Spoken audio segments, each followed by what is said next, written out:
Finally বন্ধুসকল আজিৰ দিনটোতে অসম চৰকাৰৰ ফালৰ পৰা আহি পৰিছে এটা ভাল খবৰ। তো বিশেষকৈ আপোনালোক যিসকল লোকৰ ঘৰত 4 চকীয়া বাহন আৰু 2 চকীয়া বাহন আছে, তো এতিয়ালৈকে যদি আপোনাৰ সেই ড্ৰাইভিং লাইসেন্স নাই বা আপোনালোকে যদি এতিয়ালৈকে ড্ৰাইভিং লাইসেন্স আপুনি এপ্লাই কৰা নাই, তো বন্ধুসকল চৰকাৰৰ ফালৰ যোনটো নেকি খবৰ আহিছে, আপোনালোকে এতিয়া অফলাইনে আপোনালোকে এপ্লাই কৰক বা আপোনাৰ অনলাইনে আপোনালোকে ড্ৰাইভিং লাইসেন্সৰ কাৰণে এপ্লাই কৰক, আপোনালোকে ফ্ৰীকৈ আপোনালোকে ড্ৰাইভিং লাইসেন্স লাভ কৰিব পাৰিব।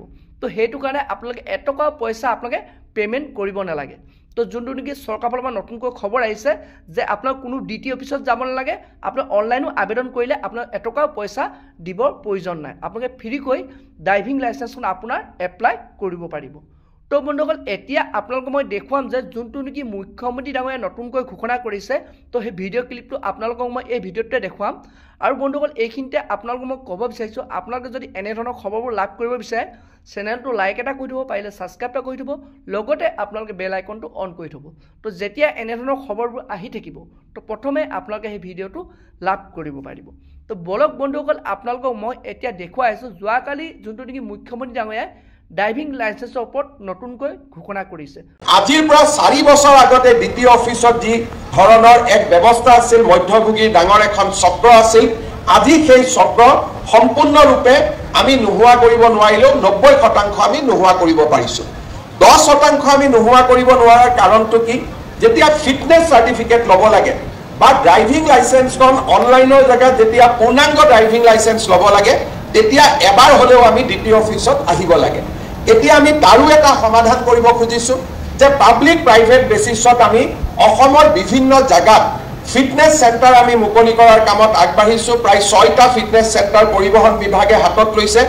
আৰু ফিটনেছ চাৰ্টিফিকেট হোৱাৰ পিছত আৰু সি যেতিয়া ব্যক্তিগত খণ্ডলৈও ফিটনেছ কেন্দ্ৰবিলাক গুচি যাব, তেতিয়া সি MVI বা এনফৰ্চমেণ্টৰ ওপৰত নিৰ্ভৰশীল নহ'ব, সেই চেণ্টাৰৰ পৰাও ফিটনেছ চাৰ্টিফিকেট তেওঁলোকে ল'ব পাৰিব।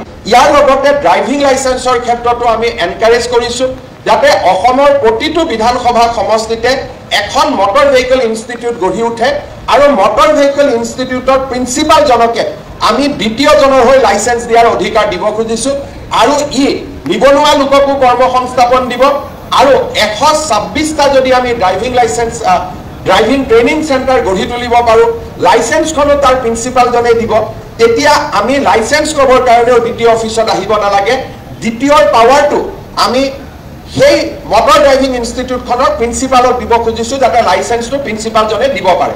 আৰু মটৰ ড্ৰাইভিং ইনষ্টিটিউটখন ভাল কৰি চলি আছেনে নাই তাক চাবৰ কাৰণে পৰিবহণ বিভাগক আমি এটা ৰেগুলেটৰ কৰিব খুজিছো যাতে মাজে মাজে তেওঁলোকে সমীক্ষা কৰিব। আৰু কোনোবাই যদি ট্ৰায়েল নোহোৱাকৈ লাইসেন্স দিছে, নিশিকোৱাকৈ লাইসেন্স দিছে, সেই ইনষ্টিটিউটখনৰ লাইসেন্স তেওঁলোকে কেনচেল কৰিব পাৰিব। এই দিশতো আজি আমি আগবাঢ়ি গৈছো, যাৰ ফলত পৰিবহণ নিগমৰ লগত জড়িত দুৰ্নীতি এক প্ৰকাৰ আমি আশা কৰিছো অহা এবছৰ বা 1.5 বছৰৰ ভিতৰত আমি সম্পূৰ্ণৰূপে নোহোৱা কৰিব পাৰিম।